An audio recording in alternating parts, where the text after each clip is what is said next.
اشفاق حسن خان صاحب نے یہ کہا اور ان کا آرٹیکل ڈان میں چھپا ان کا سٹیٹمنٹ. انہوں نے کہا کہ جی یہ انپریسیڈنٹڈ ہے, میں نے اس سے پہلے پاکستان کی سیاسی تاریخ میں کبھی نہیں دیکھا کہ IMF نے کسی بھی اپوزیشن سے مذاکرات کیے ہوں لون کو اپروو کرنے سے پہلے. انہوں نے کہا کہ یہ انپریسیڈنٹڈ ہے. اس کے بعد سے بڑی تکلیف ہے, رضا ربانی صاحب نے سٹیٹمنٹ دی ہے کہ یہ پاکستان کی سیاسی خود مختاری کا خاتمہ ہے, یعنی پاکستان اب سیاسی طور پر خود مختار نہیں رہا, اب جو ہے وہ IMF آ کر پاکستان کے سیاسی معاملات میں مداخلت کر رہا ہے. بڑی بات ہے. اب رضا ربانی صاحب کو یاد آ گیا کہ پاکستان کی سیاسی خود مختاری ختم ہو گئی ہے. رضا ربانی صاحب کو آئین کی پامالی کے وقت آئینی خود مختاری کا خاتمہ نظر نہیں آیا جب پاکستان میں آئین کے مطابق 90 دن میں الیکشن نہیں ہو رہے تھے اور سردار لطیف کھوسہ اور اعتراض احسن شور مچا رہے تھے کہ پاکستان میں آئین توڑا جا رہا ہے, آئین کی پامالی ہو رہی ہے. اس وقت رضا ربانی نے منہ پر تالا لگا لیا اور چپ کا روزہ رکھ لیا. ہمارے دوست جو ہیں یہ جو وڑائی صاحب ہیں, اب انہوں نے پبلک جوائن کر لیا, تو وہ پیچھے پیچھے کیمرہ لے کے پھرتے رہے. فہد شہباز صاحب تو فہد شہباز صاحب جو ہیں وہ پیچھے پیچھے کیمرہ لے کے پھرتے رہے اور رضا ربانی صاحب کے سر آئین ٹوٹ رہا ہے, کچھ تو کہیے.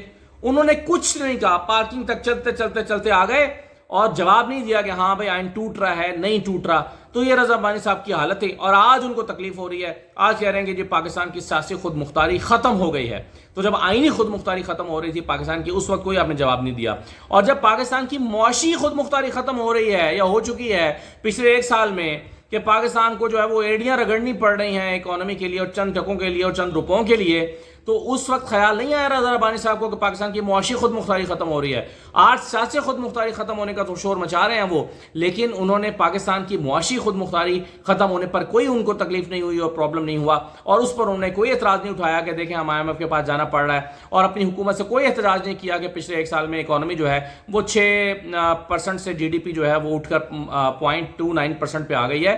تو اس پر اس وقت ان کو کوئی تکلیف نہیں ہوئی. لیکن آج وہ بڑے دکھ کا اظہار کر رہے ہیں کہ پاکستان کی سیاسی خود مختاری جو ہے وہ ختم ہو گئی ہے. تو رضا ربانی صاحب کو پوچھنا چاہیے کہ حالات اس نہج پر کیوں پہنچے ہیں اور یہ سیاسی خود مختاری کیوں ختم ہوئی ہے. یہ سیاسی خود مختاری جو کہ واقعی ختم ہوئی ہے, یہ معاشی خود مختاری ختم ہونے کی وجہ سے ہوئی ہے, اور معیشت کا پچھلے 1 سال میں جو اس حکومت نے حال کیا ہے وہ کسی سے ڈھکا چھپا نہیں ہے. اور رضا ربانی صاحب کو یہ بھی یاد ہونا چاہیے کہ ان کے پرائم منسٹر شہباز شریف صاحب کہتے ہیں کہ بیگرز کانٹ بی چوزرز. تو جب بیگرز چوزرز نہیں ہو سکتے تو پھر آپ سیاسی خود مختاری کے خاتمے کا شور کیوں مچا رہے ہیں؟ آپ بیگر ہیں, تسلیم کر لیں, آپ بیگر ہیں اور تسلیم کر لیں کہ ان کا ہم پر اور ہماری ہر چیز پر, ہماری سیاست پر, ہمارے فیصلوں پر ان کا اختیار ہے. پھر مان لینا, پھر آپ اس کو مانتے کیوں نہیں ہیں. آخری بات جاتے جاتے میں آپ کے ساتھ ایک چارٹ شیئر کرنا چاہتا ہوں, اور یہ حالیہ ریٹنگ کا چارٹ ہے. یہ پاکستان کے ٹاپ 3 چینلز کا جو ریٹنگ کے حساب سے ٹاپ 3 چینلز ہیں ان کا موازنہ کیا گیا ہے عمران خان کی سوشل میڈیا کے اوپر ریچ کا. تو اس میں آپ مئی, جون اور جولائی کے 3 مہینے میں دیکھیں, آپ کو بلو کلر کی جو بار نظر آ رہی ہے یہ عمران خان کی سپیچز کی ہے جو سوشل میڈیا پر انہوں نے کیا, کیونکہ ٹی وی تو دکھاتا نہیں ہے. تو اس میں آپ کو گولڈن کلر کا یا yellow colour, dark yellow colour کا یا اس طرح کا جو مسٹرڈ کلر کا انفیکٹ جو آپ کو بار نظر آ رہی ہے یہ ایئر وائی ہے. بلیک کلر جیو ہے, جو بلیک نظر آ رہا ہے وہ ایئر وائی ہے, اور جو ریڈ نظر آ رہا ہے وہ بول ہے. اور ان کے مقابلے میں آپ دیکھیں, پہلے اے آر وائی اور بول کی ریٹنگ بھی بہتر تھی, لیکن جب سے آپ جانتے ہیں کہ انہوں نے بہت سارے مسائل اور مجبوریوں کی وجہ سے حالات سے سمجھوتا کیا ہے, اس کے بعد سے ان کی ریچ بھی ختم ہو گئی ہے, اور ریچ جو ہے وہ صرف عمران خان کی سوشل میڈیا پہ آ گئی ہے. تو آپ اندازہ کریں کہ لوگ جو دیکھتے ہیں وہ پھر دیکھتے ہیں. ان کو اے آر وائی پہ ملتا تھا وہ اے آر وائی پہ دیکھ لیتے تھے, اے آر وائی نے چھوڑا بول پہ دیکھ لیتے تھے, بول نے چھوڑا, تو اب وہ لوگ سوشل میڈیا پہ ڈائریکٹ جا کے عمران خان کو دیکھتے ہیں.